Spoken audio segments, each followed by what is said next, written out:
Je m'appelle Claire, et ce que je vais vous raconter a marqué ma vie de manière profonde et irréversible.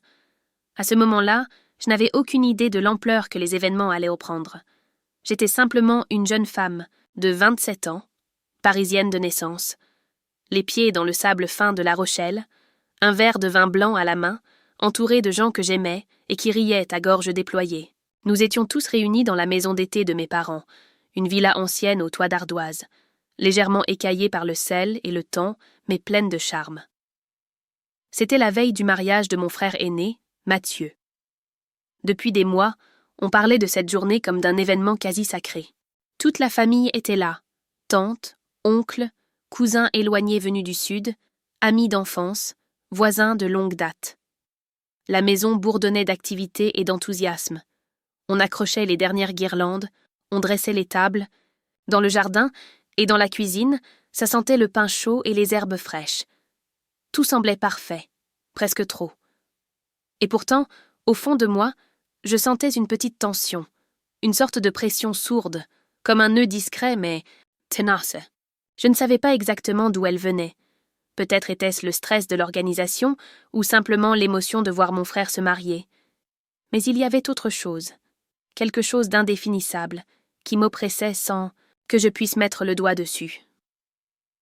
En fin d'après-midi, alors que le soleil commençait à décliner et que les voix s'adoucissaient, je me suis installée dans une chaise longue, un peu à l'écart. Ma tante Dominique est venue s'asseoir à côté de moi, en silence. Elle avait toujours été un personnage à part dans notre famille. Ancienne professeure de lettres, un brin excentrique, elle portait souvent des vêtements colorés, des bijoux anciens, et son regard brillait d'une lucidité parfois troublante. Nous sommes restés quelques instants sans parler, profitant du calme rare. Puis, d'un ton léger, presque pour briser le silence, j'ai dit en souriant « J'ai tellement hâte d'être à la cérémonie demain. » Elle a tourné lentement la tête vers moi, et ses yeux se sont plongés dans les miens. Ce qu'elle m'a répondu, je ne l'oublierai jamais. Sa voix n'était ni ironique ni moqueuse, juste calme, troublante de sincérité. « Si tu savais ce qui va se passer, tu ne dirais pas ça. » J'ai figé. Mon sourire s'est suspendu, comme pris en flagrant délit d'insouciance. Je l'ai fixée, attendant qu'elle éclate de rire ou me rassure. Mais elle s'est contentée de détourner le regard, observant à nouveau l'horizon comme si elle venait de parler du temps qu'il ferait demain. Je me suis forcée à rire, un peu nerveusement. « Tu plaisantes, hein ?» Mais elle n'a rien répondu. Son silence m'a glacée. Pendant quelques secondes, le bruissement des conversations, les rires au loin, le chant des mouettes, tout semblait s'éloigner. Je ne savais pas si elle avait voulu faire une blague de mauvais goût ou si ses paroles cachaient quelque chose de plus sérieux. Mais à cet instant précis, quelque chose s'est fissuré en moi. Comme si une réalité invisible venait d'effleurer ma peau, un avertissement que je n'avais pas su comprendre. Je suis restée là, à ses côtés, le regard perdu, tentant de rationaliser ce qu'elle avait dit. Peut-être que c'était une de ces phrases énigmatiques dont elle avait le secret, juste pour troubler les esprits. Ou peut-être pas. Ce soir-là, je suis montée me coucher avec cette phrase résonnant encore dans ma tête, « Si tu savais ce qui va se passer ?» Et pour la première fois depuis mon arrivée à La Rochelle, j'ai senti que quelque chose d'inattendu allait surgir. Je ne savais pas quoi, ni comment. Mais j'étais certaine d'une chose, la tranquillité apparente n'était qu'un vernis, et il était sur le point de se craqueler. Le lendemain matin, la maison était en ébullition. Le soleil baignait, les volets entr'ouverts d'une lumière dorée, et les voix résonnaient déjà depuis la cuisine, pleines d'excitation et d'anticipation. Tout semblait suivre son cours. Les coiffeuses arrivaient, les robes étaient sorties des housses, les bouquets prenaient forme dans des vases improvisés. Mais moi, je restais ailleurs, bloquée dans la résonance d'une phrase simple, presque anodine, qui avait pourtant ébranlé mes certitudes. Si tu savais ce qui va se passer, elle avait dit ça sans trembler, sans détourner les yeux, comme une sentence. Je suis descendue doucement, observant les gens autour de moi avec une vigilance nouvelle. Ma mère courait dans tous les sens, les cheveux à moitié relevés, un châle glissant de son épaule. Mon père réglait les derniers détails de la logistique avec les traiteurs. Et Mathieu, mon frère, le futur marié, rayonnait d'un calme rare, une sérénité que je lui avais rarement vue. J'ai croisé Dominique en fin de matinée, près du salon. Elle feuilletait un vieux livre comme si de rien n'était, assise dans un coin où la lumière formait un halo autour d'elle. J'ai hésité à lui parler, mais une part de moi refusait d'y accorder trop d'importance. Peut-être avais-je mal interprété. Peut-être cherchait-elle simplement à me troubler. Cependant, l'idée me collait à la peau. Et lorsqu'on partage un repas en famille avec une question brûlante en tête, les moindres regards, les moindres gestes deviennent suspects. Je l'observais parler avec mon oncle, rire doucement avec mes cousines, comme si de rien n'était. Et pourtant, moi, je ne parvenais pas à me libérer de cette impression. En début d'après-midi, poussée par une curiosité que je ne contrôlais plus, je suis allée la voir. Elle était dans le jardin, en train de nourrir les oiseaux comme elle le faisait toujours. Son geste était lent, précis. Je me suis approchée. « Dominique, hier, tu m'as dit quelque chose qui m'a un peu perturbée. » Elle a continué à semer les graines, sans se retourner. « Tu sais, la veille d'un mariage, les esprits s'échauffent facilement, Claire. »« Non, mais... » Tu as dit que si je savais ce qui allait se passer, je ne me réjouirais pas autant. Tu le pensais vraiment ? Elle a enfin levé la tête, et ses yeux ont croisé les miens avec une étrange douceur. Je dis souvent des choses qui dépassent ma pensée, mais parfois, c'est le contraire. Je ne comprends pas. Elle a souri tristement. Tu comprendras. Pas maintenant, mais bientôt. Et elle s'est éloignée, comme si la conversation n'avait jamais eu lieu. Je suis restée là, plantée au milieu du jardin, avec plus de questions que de réponses. Chaque mot qu'elle avait prononcé semblait soigneusement choisi, porteur de sens, mais échappant à toute logique immédiate. Le reste de l'après-midi s'est déroulé dans une sorte de flottement. J'ai tenté de me convaincre que Dominique aimait juste jouer avec les mots, qu'il n'y avait rien de plus. Pourtant, tout en moi criait le contraire. Cette phrase, elle n'avait pas été dite à la légère. Elle avait la gravité d'une prédiction. Alors que la soirée tombait, une pensée a commencé à s'installer en moi comme une graine dans une terre fertile. Et si ce n'était pas une simple blague de mauvaise humeur? Et si ma tante savait quelque chose? Quelque chose que personne d'autre ne semblait vouloir dire. Ou pire, quelque chose que tout le monde savait, mais feignait d'ignorer. Je me suis surprise à observer chaque invité avec un œil neuf. Chaque sourire semblait un peu trop figé, chaque accolade un peu trop mesurée. Il y avait comme un non-dit suspendu dans l'air, que je n'étais pas encore capable de nommer. Mais il était là. Et moi, je ne pouvais plus faire semblant de ne pas le sentir. Ce soir-là, alors que la lumière déclinait sur les murs ocres de la maison et que les lanternes du jardin commençaient à s'illuminer une à une, j'ai décidé de poser quelques questions. Pas de front, bien sûr. Je connaissais assez ma famille pour savoir que la vérité ne se révélait jamais sous la pression directe. Il fallait manœuvrer, écouter, semer des phrases comme des graines et voir lesquelles allaient germer. Je me suis approchée de ma mère, occupée à ranger des assiettes dans la cuisine, et j'ai lancé d'un ton aussi neutre que possible. « Dominique était étrange, aujourd'hui. Tu ne trouves pas ? Elle n'a même pas levé les yeux. Elle est toujours étrange, Claire. Tu la connais ? Oui, mais... Elle t'a déjà fait ce genre de remarques à toi ? Un petit silence, imperceptible pour quiconque ne la connaissait pas autant que moi, s'est installé. Puis elle a haussé les épaules. Dominique aime dramatiser. Ne fais pas attention à tout ce qu'elle dit. Ce n'était pas une réponse, c'était un mur poli, un mur familier. J'ai essayé avec d'autres. Mon oncle, par exemple, en lui servant un verre de vin sur la terrasse. Tu crois que Dominique va tenir jusqu'à la fin du mariage sans dire quelque chose de fou ? Il a ri, mais son rire était forcé. Avec elle, on ne sait jamais. Une fois, elle a prétendu avoir vu un fantôme dans le grenier de la maison de Nantes.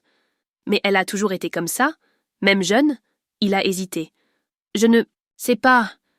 Je crois qu'il y a eu une histoire. Mais c'est vieux tout ça. Je n'ai pas insisté. Je savais reconnaître les silences qui veulent enterrer quelque chose. Mais ce fut plus tard, lors d'un moment de relâchement après le dîner, que les choses ont vraiment commencé à se fissurer. On était quelques-uns à discuter dans le salon. Mon cousin Hugo racontait une anecdote ridicule sur ses années de lycée, et dans le flot des souvenirs, quelqu'un, je ne sais plus qui, a évoqué une vieille rumeur, une histoire que je n'avais jamais entendue. Vous vous souvenez du mariage que Dominique aurait saboté ? J'ai levé les yeux, les sens en alerte. Quoi ? Quel mariage ? Une cousine a levé la main, comme si elle s'excusait à l'avance. C'est une vieille rumeur de famille. Apparemment, Dominique devait se marier, ou c'était sa sœur, je ne sais plus. Et le jour de la cérémonie, elle aurait fait une déclaration. Quelque chose de fort. Ça aurait tout fait capoter. Une déclaration? De quel genre? Personne ne sait exactement. Je crois que ça concernait une trahison, ou un secret, ou un amant. Bref, un scandale. Mais bon, tu sais, dans cette famille, les légendes poussent comme les coquelicots. Ils ont ri, mais moi j'étais incapable d'en rire. Cette rumeur ressemblait trop à un avertissement, comme si ce que Dominique m'avait dit n'était pas une simple excentricité, mais la répétition d'un schéma. Et si elle s'apprêtait à refaire la même chose? Et si elle portait encore cette vieille blessure, prête à éclater à nouveau, comme une plaie jamais refermée? La soirée a continué. Les voix se sont mêlées à la musique, et les verres se sont vidés. Mais dans ma tête, une question tournait en boucle. Dominique allait-elle répéter ce qu'elle avait fait autrefois? Et si oui, pourquoi? Pour protéger quelqu'un? Pour se venger? Ou simplement parce qu'elle avait vu ce que les autres refusèrent de voir? Je ne savais pas. Mais ce que je savais, c'est que la tranquillité apparente du mariage de Mathieu cachait quelque chose, et que ce quelque chose n'allait pas rester caché bien longtemps. Je n'ai pas dormi cette nuit-là. Je suis restée allongée, les yeux grands ouverts, écoutant le silence de la maison. Parfois une planche grinçait, parfois le vent soulevait un volet mal fermé. Mais surtout, il y avait cette tension, ce pressentiment, qui m'empêchait de trouver le repos. Au petit matin, alors que le reste de la maison dormait encore ou commençait tout juste à s'éveiller, j'ai pris une décision. J'irai parler à Dominique. Cette fois, sérieusement, j'avais besoin de réponses. Je suis montée au 2e étage où les chambres des invités se succédaient dans un long couloir aux tapis anciens. La porte de Dominique était entr'ouverte. J'ai frappé doucement, presque timidement, comme une enfant prise en faute. « Tante Dominique, tu es réveillée ?» Pas de réponse. J'ai poussé la porte. Elle était là, assise près de la fenêtre, dans ce fauteuil en rotin que je me souvenais avoir vu dans les vieux albums de famille. Une tasse de thé fumait sur la petite table à côté d'elle. Elle écrivait. Son écriture était fine, inclinée, presque tremblante. Elle ne m'a pas regardée tout de suite. Autour d'elle, il y avait des piles de papier, de lettres anciennes, des photos en noir et blanc. C'était comme si elle avait recréé, dans cette pièce, un autre monde hors du temps. « Tu viens chercher la vérité ?» a-t-elle demandé, toujours sans me regarder. J'ai senti mon cœur se serrer. Je viens surtout comprendre. Ce que tu m'as dit, ce que tu insinues, c'est à propos de quoi? Ou de qui? Elle a soupiré, longuement. Puis elle a posé son stylo, pris une gorgée de thé et s'est enfin tournée vers moi. La vérité apparaît toujours à l'hôtel. Toujours. Tu verras. Ce n'est pas une réponse. C'est la seule que je puisse te donner pour l'instant. Je me suis avancée dans la pièce. J'ai regardé les photos étalées sur le lit. Certaines montraient des visages connus. Mon père jeune, ma grand-mère, des cousins dans leur enfance. Mais l'une d'elles m'a arrêtée net. Une photo en couleur, récente, glissée à moitié sous un cahier. On y voyait Vincent, le fiancé de Juliette. Il était assis à une terrasse de café, souriant. Mais ce n'était pas ça qui m'a glacée, c'était la femme à ses côtés, une brune élégante, le regard doux que je ne connaissais pas. « Qui est-ce » ai-je demandé en prenant la photo. Dominique s'est levé brusquement et a tenté de me la reprendre, mais je l'ai retenue fermement. « Tu ne devrais pas jouer avec ce genre de choses, Claire. Tu comptes me dire qui elle est ?» Elle m'a regardé longuement. Son visage ne montrait aucune colère, seulement une immense fatigue. Une erreur que certains préfèrent oublier, d'autres la cacher. « Tu parles de Vincent ?» Elle n'a pas répondu, mais son silence parlait pour elle. J'ai gardé la photo dans la main, même lorsque je suis sortie de la chambre. Je sentais que quelque chose venait de s'ouvrir, une porte sur un pan d'histoire que personne n'avait voulu me raconter. Et je n'allais pas m'arrêter là. Je suis descendue avec cette photo en main comme on descend d'un rêve étrange, encore, prisonnier de ces images.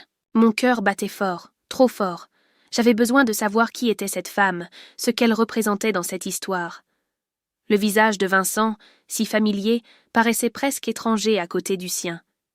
Il souriait d'une manière que je n'avais jamais vue, détendue, complice. J'ai trouvé Hugo dans le jardin, adossé à la rambarde, une cigarette entre les doigts. Il avait l'air de quelqu'un qui ne cherchait pas les ennuis, mais je n'avais pas le luxe d'attendre. « Hugo, regarde cette photo. » Il a levé les yeux, un peu surpris. Je lui ai tendu l'image. « Tu sais qui c'est, cette femme avec Vincent ?» Il a froncé les sourcils, s'est penché, puis son visage s'est figé. « Merde, c'est Élodie. » Élodie ? Son ex. Ils ont été ensemble longtemps avant Juliette, mais ça s'est très mal terminé. Il ne voulait plus jamais entendre parler d'elle, enfin, c'est ce qu'il disait. Je l'ai observé, tentant de déceler s'il me cachait autre chose. Et tu sais pourquoi ça s'est mal terminé ? J'ai entendu dire qu'elle lui avait fait une scène terrible en public, quelque chose à propos d'une trahison, mais je ne connais pas les détails. Vincent n'en parlait jamais. Je l'ai remercié et je suis rentrée, la photo toujours dans la main. Je la regardais comme on regarde un talisman dangereux. Ce n'était plus seulement une image, c'était une faille dans l'histoire, parfaite que Vincent et Juliette nous avaient revendue. Je l'ai croisé plus tard, dans le couloir. Il portait une chemise blanche, ouverte au col, et semblait pressé. Quand il m'a vue, son regard s'est fixé sur mes mains, sur la photo. « Où tu as trouvé ça ?» a-t-il demandé sèchement. « Chez Dominique. »« Tu fouilles dans ses affaires, maintenant ?»« Qui est cette femme, Vincent ?» Il a voulu l'apprendre. Je l'ai reculé. « Réponds-moi. » Son visage s'est durci. Puis, après une seconde, il a soufflé, visiblement tendu. « C'est Élodie ? Une histoire ancienne, ça n'a plus d'importance. Alors pourquoi tu essaies de me l'arracher des mains ?» Il a tendu la main doucement cette fois. « Claire, ne te mêle pas de ça. C'est fini depuis longtemps. Et demain, je me marie avec Juliette. C'est tout ce qui compte. » C'est Dominique qui m'a montré cette photo. Tu crois qu'elle fait ça pour rien ? Il a hésité. Son regard s'est assombri. Dominique aime remuer le passé. Elle vit dedans. Mais le passé ne doit pas gâcher ce qu'on a construit. Puis il a attrapé la photo brusquement et l'a glissée dans sa poche. Ça ne t'apporte rien de fouiller là-dedans. Et il est parti. Je suis restée là, figée, le cœur battant. Ce n'était pas seulement son geste, c'était la panique dans ses yeux, le besoin de tout contrôler, comme s'il sentait que les choses lui échappaient. Et moi, je comprenais une chose essentielle. Vincent cachait quelque chose, et ce quelque chose allait nous exploser au visage bien plus vite qu'il ne le croyait. Je me suis endormie tard cette nuit-là, après avoir passé des heures à tourner en rond dans ma chambre. Je n'arrêtais pas de revoir le visage de Vincent, la tension dans sa voix, et cette photo qu'il avait arrachée de mes mains. Tout en moi criait qu'il y avait quelque chose de plus grand derrière. Quelque chose que je ne comprenais pas encore, mais qui approchait à grands pas. Lorsque j'ai ouvert les yeux le lendemain matin, le jour du mariage, la lumière était déjà vive dans la chambre. La maison bourdonnait à nouveau de voix, de pas précipités, de rires nerveux. Les premières fleurs étaient livrées et les premières consignes criées dans les couloirs. Mais avant même que je ne me lève, quelque chose m'a arrêté net. Sur mon oreiller, soigneusement posé, se trouvait un petit billet plié en deux. Je me suis redressée d'un coup. Mon cœur s'est accéléré, comme s'il avait deviné ce que j'allais lire avant même que mes doigts ne touchent le papier. Je l'ai ouvert. Il y avait seulement une phrase, écrite à la main, d'une écriture droite et appuyée. Avant que quelqu'un dise oui, quelqu'un dira non. Je suis restée là, figée, le papier tremblant dans mes mains. Ce n'était pas une coïncidence. Ce n'était pas un jeu. Quelqu'un avait glissé ça sur mon oreiller. Quelqu'un qui savait, ou qui voulait m'avertir, ou me menacer. Mon sang s'est glacé. J'ai sauté du lit, encore en chemise de nuit, et je suis allée droit vers la chambre de Dominique. Je ne voyais qu'elle, bien sûr. Elle qui semait ses énigmes comme des graines en attente. Elle qui connaissait déjà une partie de l'histoire, que je m'efforçais de recoller. Elle était en train de fermer une boîte en bois quand je suis entrée. « Et toi ?» ai-je demandé, montrant le billet. Elle m'a regardé calmement, puis elle a pris le papier, l'a lu et m'a tendu la main pour me le rendre. « Non, ce n'est pas mon style. Trop direct, trop dramatique. »« Tu es sûre ? Ah, tu es la seule ici à... » Claire. Sa voix était douce mais ferme. « Ce n'est pas moi, mais tu devrais prendre ça au sérieux. »« Mais qu'est-ce que ça signifie ? Que quelqu'un va interrompre la cérémonie ?» Elle s'est tournée vers la fenêtre. Peut-être. Ou peut-être que c'est un avertissement plus symbolique. Le non n'est pas toujours crié. Parfois, il est dans le silence. dans le regard, dans le départ. Je n'en pouvais plus de ces demi-vérités. Je voulais une réponse claire, un nom, un indice, mais elle restait fidèle à elle-même, insaisissable. J'ai quitté sa chambre sans un mot, le papier serré dans ma main. Ce qui devait être une journée de célébration commençait sous une tension palpable. Je descendais les escaliers comme on descend vers une scène de théâtre dont on connaît déjà la fin tragique. Mais le plus effrayant, c'était cette idée qui s'imposait peu à peu. Dominique n'était peut-être pas la seule à vouloir empêcher ce mariage. Quelqu'un d'autre était en jeu, quelqu'un qui agissait dans l'ombre. Et moi, j'étais au centre de cette toile invisible, sans savoir encore qui en tirait les fils. Ce billet ne me quittait plus. Je l'avais relu des dizaines de fois au cours de la matinée, le glissant tantôt dans la poche de ma robe, tantôt dans mon sac, comme si le garder près de moi pouvait me protéger de ce qu'il annonçait. Autour de moi, la maison vibrait, de préparatifs. On entendait des éclats de voix joyeuses, des ordres lancés à la volée, le cliquetis des verres, le froissement des tissus. Mais pour moi, tout sonnait creux, comme un décor de théâtre prêt à s'effondrer. Je ne pouvais plus rester passive. J'ai décidé de faire ce que personne dans cette famille n'osait jamais faire. Regarder les choses en face. Observer, écouter, chercher. Je me suis déplacée dans la maison avec une attention nouvelle. Je notais les regards, les chuchotements, les absences trop longues. Et peu à peu, une certitude s'est installée. Vincent n'était pas seulement nerveux à cause du mariage. Il fuyait, il se dérobait. Chaque fois que je croisais son regard, il avait l'air ailleurs, tendu, comme s'il portait un poids invisible sur les épaules. Je l'ai vu parler brièvement avec Camille, la meilleure amie de Juliette. Un échange rapide, mais leur langage corporel trahissait quelque chose. Camille évitait de le regarder droit dans les yeux. Vincent parlait vite, gesticulait, puis s'éloignait brusquement. Camille, elle, restait là quelques secondes, le regard perdu. J'ai aussi remarqué qu'Élodie n'était pas là. Aucune trace d'elle parmi les invités. J'ai même vérifié discrètement les listes imprimées. Rien. Ce qui ne faisait que renforcer l'étrangeté de cette photo entre ses mains.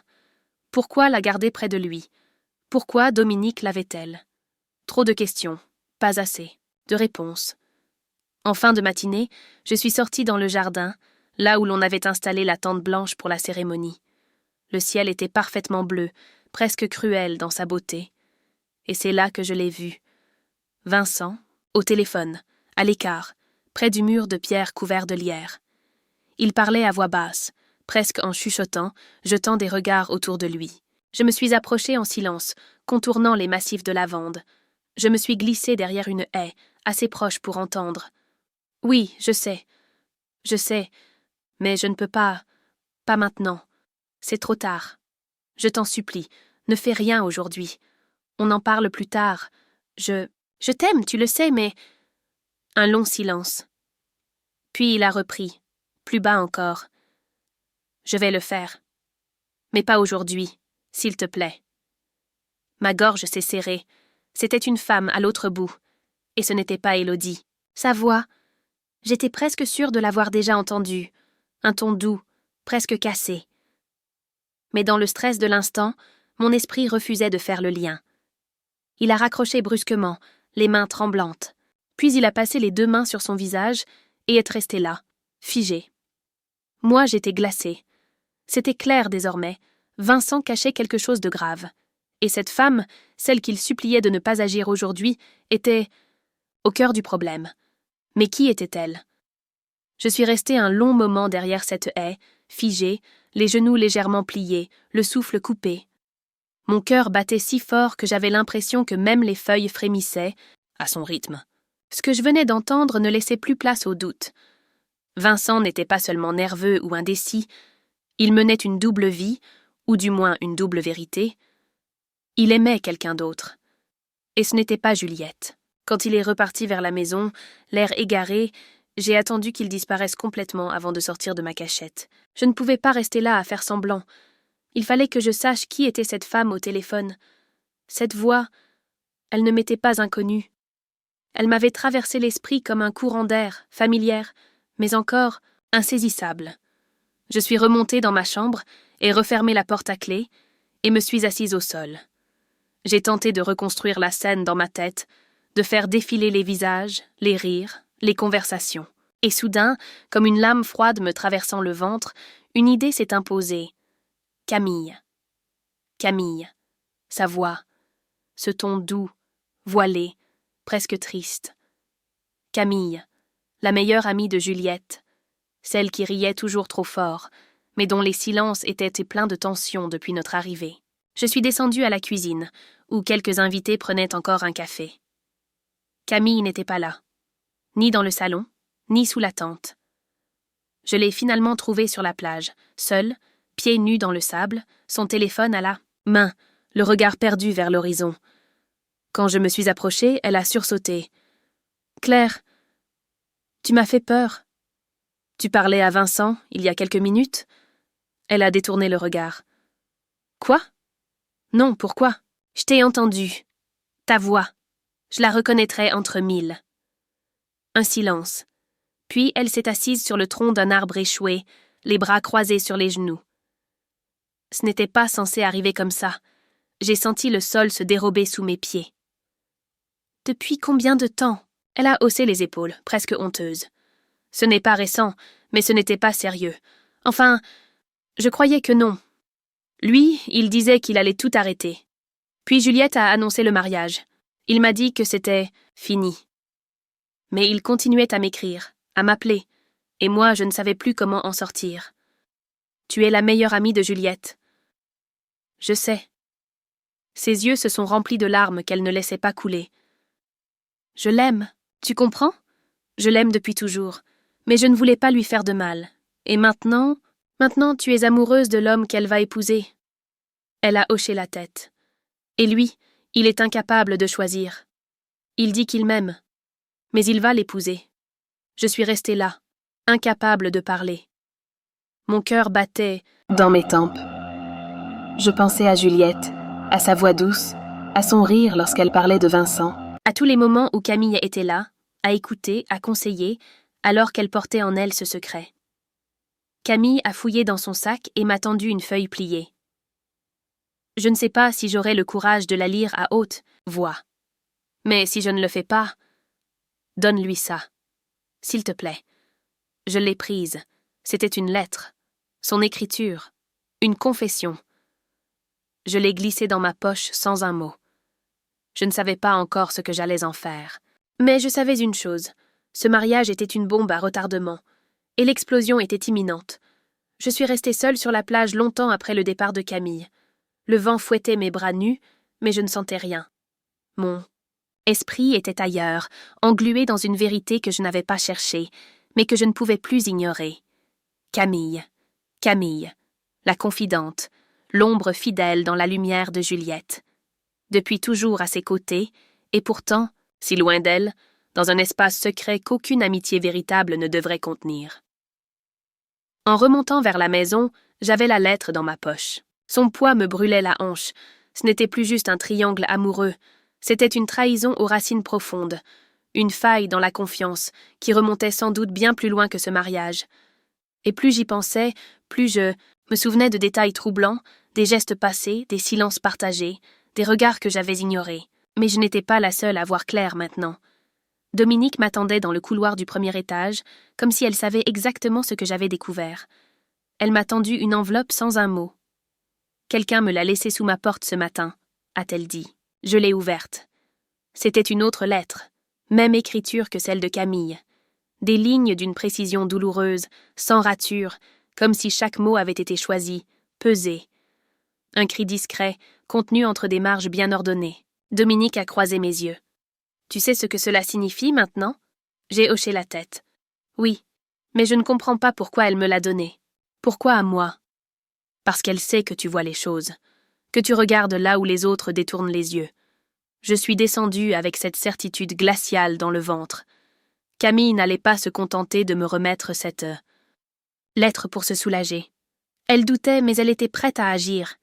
Et si elle ne trouvait pas le courage, peut-être qu'elle espérait que moi, je le ferais à sa place. Mais je ne pouvais pas. Ce n'était pas à moi d'interrompre cette cérémonie. Ce n'était pas mon histoire, pas ma trahison. J'étais juste le témoin, le lien. La maison s'agitait de nouveau. Les invités s'habillaient, les rires s'élevaient. Je suis allée chercher Juliette pour l'aider à se préparer. Elle était magnifique dans sa robe ivoire, les cheveux relevés avec des perles de nacre. Son sourire tremblait légèrement, mais elle semblait heureuse. Enfin, en surface. Quand je lui ai ajusté le voile, j'ai croisé son regard dans le miroir. « Tu es prête ?» ai-je murmuré. Elle m'a regardé longtemps. Puis elle a hoché lentement la tête. Mais il y avait quelque chose dans ses yeux. Quelque chose que je n'avais jamais vu chez elle, une forme de résignation, comme si elle savait. Et c'est à cet instant que j'ai compris. Elle savait. Peut-être pas tous les détails, peut-être pas depuis longtemps, mais elle avait deviné. Et pourtant, elle avait choisi d'aller jusqu'au bout. Je suis sortie de la pièce en silence, le cœur en lambeaux. Ce mariage allait avoir lieu. Du moins jusqu'à ce que quelqu'un dise non. Et je sentais, de tout mon être, que ce non était déjà en marche. Je n'ai jamais vu un ciel aussi immobile. Même les nuages semblaient suspendus, comme s'ils observaient eux aussi, retenant leur souffle. La tente blanche avait été dressée face à la mer, les rangées de chaises impeccablement alignées, les fleurs accrochées aux extrémités avec soin. Tout était d'une beauté parfaite, presque irréelle. Et pourtant, l'air vibrait d'une tension sourde, invisible, mais impossible à ignorer. Les invités prenaient en place lentement, échangeant des sourires, des chuchotements. Personne ne savait ce que moi, je savais. Personne ne sentait le sol s'effriter sous leurs pieds. Vincent était déjà là, au bout de l'allée. Costume, sombre, cravate assortie au bouquet de Juliette. Il regardait droit devant lui, le visage figé. Pas un regard vers la foule, pas un mot. Juste cette immobilité glacée, presque coupable. Moi, j'étais assise au premier rang, à gauche. Ma droite, Camille, elle était pâle. Son corps semblait crispé de l'intérieur, comme si elle luttait contre elle-même. Elle serrait un petit sac contre ses genoux, ses doigts blancs d'avoir trop de force. Je savais ce qu'il y avait dedans. La lettre, sa confession. Je l'ai regardée, mais elle ne m'a pas rendu mon regard. Elle fixait Juliette, qui avançait lentement vers l'autel, le bras de son père passé sous le sien. Sa robe flottait légèrement, comme si elle glissait sur l'air. Son sourire était fragile, mais intact. Elle semblait belle, fière et perdue à la fois. Quand elle est arrivée devant Vincent, il a tourné la tête vers elle. Un infime tremblement a parcouru sa mâchoire. Elle n'a pas bronché. Le prêtre a commencé. Une voix douce, solennelle. Il parlait de l'amour, de la fidélité, de l'engagement. Des mots qui résonnaient comme des promesses que l'on savait déjà brisées. Tout autour de moi devenait flou. Je n'entendais plus que les battements de mon cœur, les soupirs discrets, les froissements de tissu. Puis est venu le moment fatidique. Si quelqu'un ici présent connaît une raison pour laquelle ces deux personnes ne devraient pas être unies par les liens du mariage, qu'ils parlent maintenant ou se taisent à jamais. Un silence. Immense. Absolu. Je n'osais pas respirer. Je sentais mes mains trembler sur mes genoux. Tous les regards se sont tournés vers le couple, puis vers les invités. Rien. Jusqu'à ce que Camille se lève, tout doucement. Ses jambes semblaient en peser une tonne. Elle n'a pas encore parlé, mais déjà tout le monde l'observait, et surtout Juliette. Je me suis tournée vers elle. Elle ne regardait pas Camille. Elle la fixait depuis le début. Comme si elle avait su, comme si elle l'attendait. Ses yeux, remplis de larmes silencieuses, étaient ouverts, clairs et déjà résignés. Camille a avancé d'un pas, puis d'un autre, et le monde entier a retenu son souffle. Je crois que personne ne respirait à cet instant. Le monde entier s'était figé autour de Camille, comme suspendu à ses lèvres. Elle tenait la lettre dans ses mains, mais elle ne la regardait pas. Ses yeux étaient non fixés sur Juliette, comme si elle cherchait une permission silencieuse, un pardon qui ne viendrait jamais. « Je suis désolée », a-t-elle dit d'une voix presque inaudible. Puis elle s'est tournée vers le prêtre, puis vers l'assemblée. « Je ne peux pas me taire. » Elle a levé légèrement le menton, comme pour trouver la force de continuer. Vincent et moi, nous avons eu une relation, récemment, pendant qu'il était avec Juliette. Ce n'était pas prévu. Ce n'était pas censé durer. Mais c'est arrivé. Un frémissement a parcouru les rangées de chaises.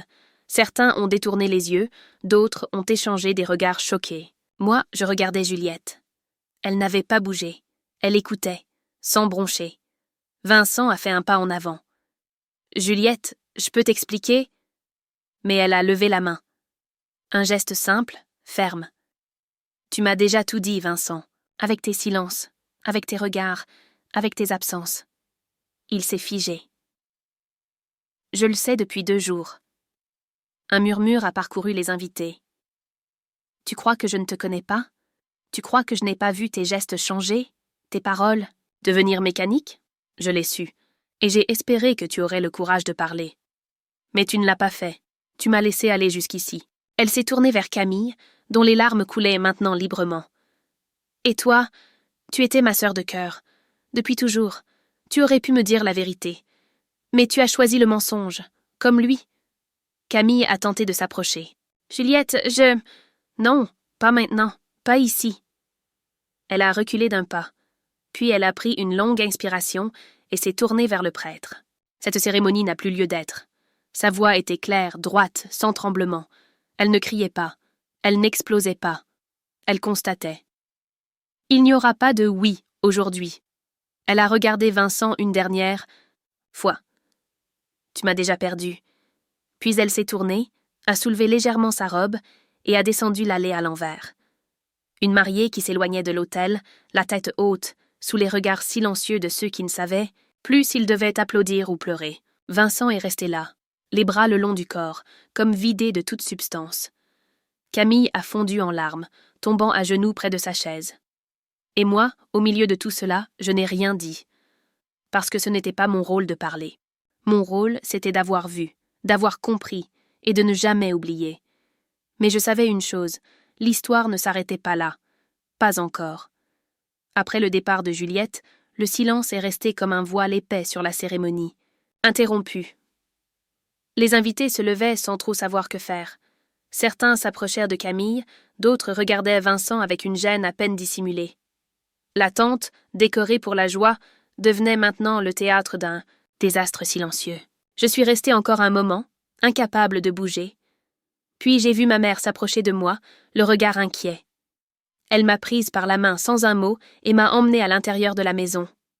« Il faut laisser retomber la poussière », a-t-elle dit. « Les gens vont partir bientôt. » Mais moi, je ne pensais pas aux gens. Je pensais à Juliette. Je l'ai trouvée dans sa chambre, assise sur le sol, sa robe de mariée étalée autour d'elle comme une mer calme après la tempête. Elle tenait une photo de Vincent dans les mains. Elle ne pleurait pas. Elle fixait simplement cette image, comme si elle attendait qu'elle lui parle. Je me suis assise à côté d'elle. Longtemps, je n'ai rien dit. Puis elle a murmuré « Tu savais, n'est-ce pas ?» J'ai hoché lentement la tête. Je l'ai découvert hier, mais je ne savais pas quoi faire. Je ne voulais pas t'enlever le choix. Elle a souri tristement. « Tu as bien fait. Ce choix devait venir de moi. » Elle a posé la photo sur le sol. « Tu sais pourquoi je voulais me marier avec lui malgré tout ça ?» Je l'ai regardé sans répondre. Parce que j'avais peur. Peur d'être seule. Peur de recommencer. Peur d'avoir échoué. J'ai voulu croire que l'amour, même trahi, pouvait suffire. Mais au fond, je savais que ce n'était pas le bon amour. Pas celui qu'on mérite. Je lui ai pris la main. « Tu as été plus courageuse que beaucoup ne le seront jamais. » Elle a fermé les yeux un instant. « Et Camille ?» Elle regrette. Vraiment. Ça ne change rien. Je lui pardonnerai peut-être un jour, mais ce ne sera pas aujourd'hui. Pendant ce temps, en bas, Vincent avait tenté de s'expliquer auprès de mes parents. Mon père l'avait écouté sans un mot, puis lui avait simplement demandé de quitter la maison. Pas de cris, pas d'insultes, seulement ce regard glacé, celui que mon père réservait aux trahisons les plus profondes. Camille était restée seule sur un banc du jardin. Je suis allée la voir. Elle avait ôté ses chaussures, les pieds nus dans l'herbe comme une enfant punie. « Elle ne veut pas te parler, » ai-je dit. Elle a hoché la tête. Je m'en doutais. Je ne le mérite pas. Peut-être pas, mais tu peux mériter le pardon un jour, si tu fais les choses différemment à partir de maintenant. Elle a laissé échapper un rire amer. Je l'aimais tellement, Claire. Pas Vincent. Juliette. Je voulais être elle. Être aimée comme elle. Et un jour, j'ai cessé de faire la différence. Je n'ai pas répondu. Il n'y avait rien à dire qui puisse alléger cette vérité. Le soir venu, la maison était presque vide. Dominique est venue me retrouver dans ma chambre, une tasse de tisane dans les mains. Elle s'est assise à mes côtés, comme si elle attendait que je pose la question. Et je l'ai posée. « Tu avais déjà vécu ça, n'est-ce pas? Ce genre d'histoire ?» Elle a souri doucement. « Pas exactement, mais j'ai vu quelque chose de très proche, et je n'ai rien fait. C'est ce que je regrette encore aujourd'hui. » Elle a sorti un vieux carnet de cuir de sa poche, usé, marqué par le temps. J'ai écrit beaucoup là-dedans. Des souvenirs, des regrets, des vérités. Peut-être que ça t'aidera à comprendre pourquoi je ne pouvais pas rester silencieuse cette fois. Elle me l'a tendu. Et en l'ouvrant, j'ai compris que cette histoire allait bien au-delà de ce mariage. Je suis restée éveillée une bonne partie de la nuit à lire le journal que Dominique m'avait confié. Les pages, jaunies et légèrement gondolées par le temps, étaient pleines d'une écriture fine, nerveuse, parfois tremblante. Ce n'était pas une histoire linéaire. C'était un tourbillon de souvenirs, d'émotions, de silences brisés. Et au milieu de tout cela, un récit qui m'a glacée. Dominique aussi avait été trahie. Quelques jours avant son propre mariage, elle avait découvert que son fiancé entretenait une liaison avec une amie proche, une femme qu'elle considérait comme une sœur. Elle avait hésité, douté, puis décidé de se taire. Par peur, par honte, par cette lâcheté tranquille que la société enseigne aux femmes, mieux vaut une illusion tranquille qu'un scandale éclatant. Elle s'était mariée. Et elle avait vécu avec ce mensonge, comme une pierre dans la poitrine, jusqu'à ce que l'amour se dissipe et que la colère prenne toute la place. Finalement, elle avait quitté cet homme, mais trop tard, disait-elle. Trop tard pour se retrouver elle-même entièrement. Quand j'ai vu Juliette, j'ai vu moi, avait-elle écrit. Et j'ai su que je ne pouvais pas la laisser faire la même erreur. Ce matin-là, je suis sortie dans le jardin encore silencieux. Le vent était doux, chargé d'odeurs d'iode et de terre mouillée. Juliette m'a rejoint peu après, une veste sur les épaules, les cheveux défaits. Elle m'a regardée avec ce calme étrange qu'ont les gens après une tempête. « Je pars ce soir, » m'a-t-elle dit, « chez une amie à Bordeaux, juste pour quelques semaines. J'ai besoin de distance. »« Tu sais que tu peux rester ici aussi. » Elle a souri. Ici, tout me parle de lui, même les murs, même la mer. Non, il faut que je parte, que je recommence ailleurs. Je l'ai prise dans mes bras. Elle ne tremblait plus. « Tu vas y arriver, Juliette. » Oui, je crois que oui. Camille n'était pas venue lui parler. Elle avait respecté ce silence imposé, mais elle avait glissé une enveloppe dans la boîte aux lettres avant de partir. Une lettre d'adieu. De pardon. Juliette l'avait lue. Elle ne m'a rien dit de plus. Vincent, quant à lui, avait quitté La Rochelle dès la veille. Personne ne lui avait parlé depuis. Un vide discret, mais nécessaire. Je suis restée encore quelques jours à la maison. J'aidais ma mère à ranger les décorations, à nettoyer les verres inutilisés, à plier les nappes blanches. L'odeur des fleurs fanées remplissait les pièces. C'était comme faire le ménage après, un rêve inachevé. Avant de partir, j'ai glissé le carnet de Dominique dans mon sac. Je ne savais pas encore pourquoi, mais j'avais le sentiment qu'il me servirait. Peut-être pas pour raconter son histoire, mais pour ne jamais oublier. Je suis montée dans le train pour Paris avec une étrange sensation, comme si je laissais quelque chose derrière moi, mais en emportant une vérité nouvelle dans ma poche. Ce que j'avais appris au fil de ces jours n'était pas seulement la fragilité de l'amour ou le poids des secrets. C'était surtout cela, le courage. Le courage de dire non, de partir, de recommencer, et surtout de ne plus jamais laisser quelqu'un d'autre écrire mon histoire à ma place.